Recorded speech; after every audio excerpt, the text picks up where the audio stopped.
Bienvenue dans Gros Clic, la seule émission de culture web sur un fond orange dégueulasse. Tous les liens utilisés sont en description de la vidéo, alors n'hésitez pas à cliquer dessus. Allez, c'est parti. Le 29 mai sort un énième film sur le kaiju le plus célèbre du monde, j'ai nommé Godzilla.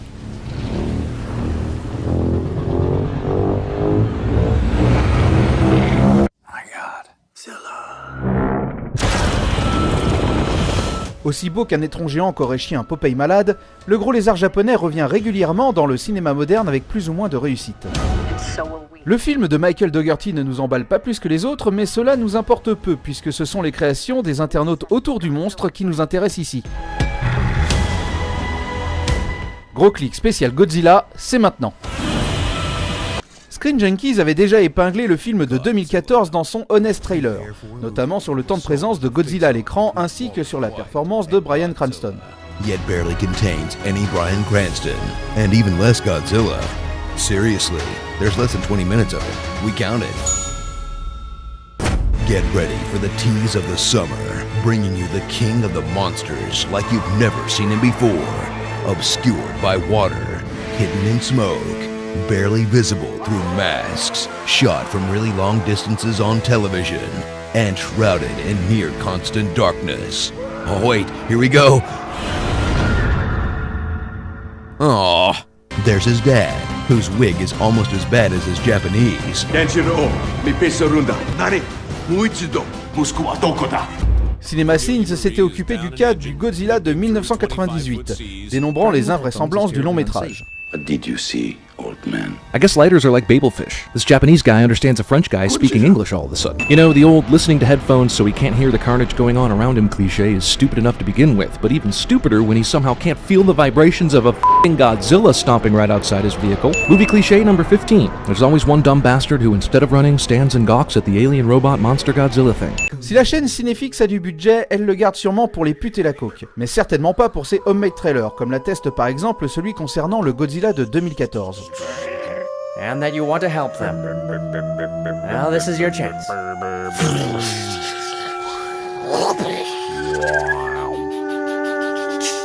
Bon, je suis mauvaise langue, car elle a un peu investi dans son remake du film version 8 bits.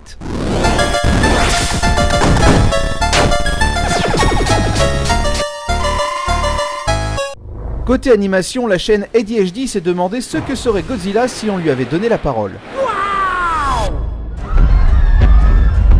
What's this thing? Sorry! What's that?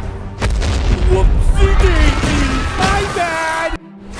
La chaîne AOK a quant à elle fait du monstre un policier. Les gilets jaunes ne savent pas ce qu'ils ratent.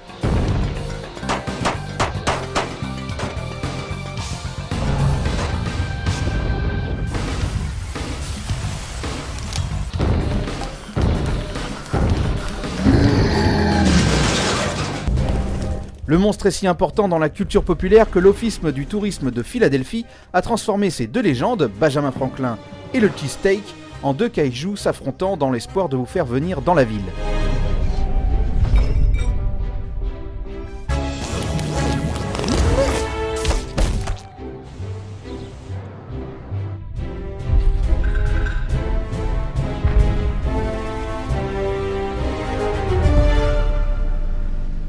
What's with them? Well, those two, they're always fighting for attention. Il vous fait rêver? Assistez donc à Godzilla la comédie musicale, qui renverra Garou et autres Daniel Lévy sur les parkings des Hauts-Champs de l'Oise. It's gonna blow, heating up the reactor's core. It's gonna blow, it's gonna blow, and we're trapped by the blast shield doors. No fallout shelter can save the day. God rest our souls, we'll be killed by Godzilla anyway. Le mashup reste un support idéal pour tout fan du kaiju vert bouteille. Ainsi, Broadstrokes a mixé le son de la bande-annonce du film de 2014 avec les images du Gojira original de 1954. The arrogance of man is thinking nature is in our control.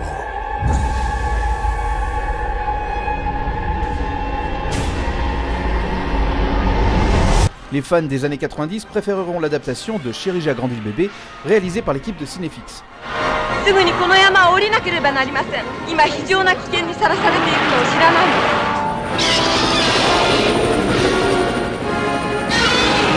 Ceux qui auront noté la présence de Bryan Cranston dans le film de 2014 trouveront tout à fait normal le mash-up de Flash Geeks, qui invite Walter White de Breaking Bad auprès du lézard géant.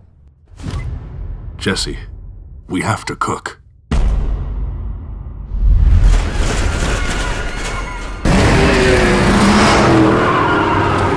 Jesse, we need more speed! Really? Cause the first one kinda bombed, yo. No, you idiot! Oh, you mean meth, yo, cause speed is a name for meth. No, I mean drive faster, Jesse! C'est Movie Clip Trailer qui nous offre le mash-up le plus cohérent avec Packzilla, mettant en scène aux côtés de Godzilla les robots géants de Pacific Rim. Un film qui risque réellement de voir le jour quand on sait que les deux franchises sont produites par les mêmes compagnies, à savoir Warner Bros et Legendary.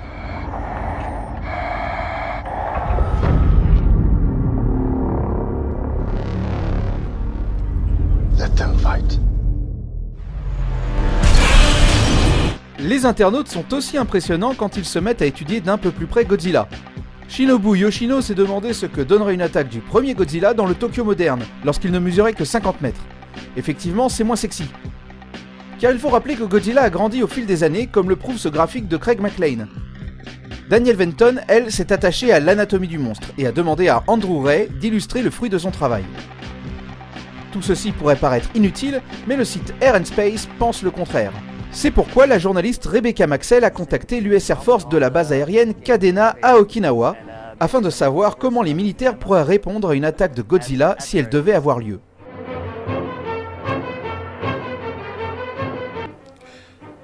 Well, I think Godzilla would be expecting an aerial attack. So, to catch him off guard, I think we would need 4,000 segways and slingshots. Toujours dans un but purement scientifique, Eric Francisco du site Inverse se pose la question de l'existence ou non d'un pénis chez Godzilla. Entre experts et historiens, le débat fait rage. Et si une parodie porno nous montre la semence grotesque de Godzilla, personne ne détient encore la réponse.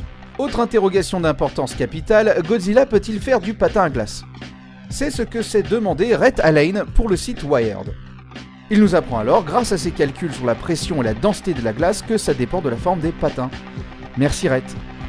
Votre âme d'artiste devrait apprécier le travail de One Oyaji, connu également sous le nom de Père des Eaux, qui a fabriqué une figurine de King Ghidorah, l'ennemi juré de Godzilla, grâce à plusieurs menus KFC.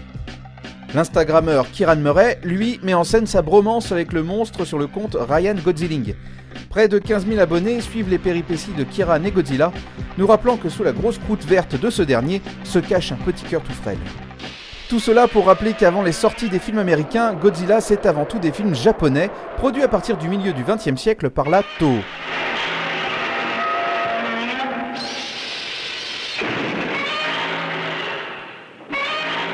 Et si vous trouvez que son cri original a plus de charme que celui des dernières années, plongez-vous dans la collection de clichés du making-of de Godzilla King of the Monsters, un film de 1956, regroupé par James Cartwright pour le compte du site It's Nice That. Voir Godzilla 2, Roi des monstres, n'est bien sûr pas une obligation. Le même jour sortent le biopic sur Elton John et un film de merde français. Mais quitte à finir la soirée à l'hippopotamus, autant s'en prendre plein la tronche dès le début. Et quelle que soit la qualité de ce Godzilla, l'important est de reconnaître que ce monstre est certainement l'un des plus cools de la pop culture, et ce n'est pas Internet qui va me contredire. Gros clic, c'est fini, à bientôt!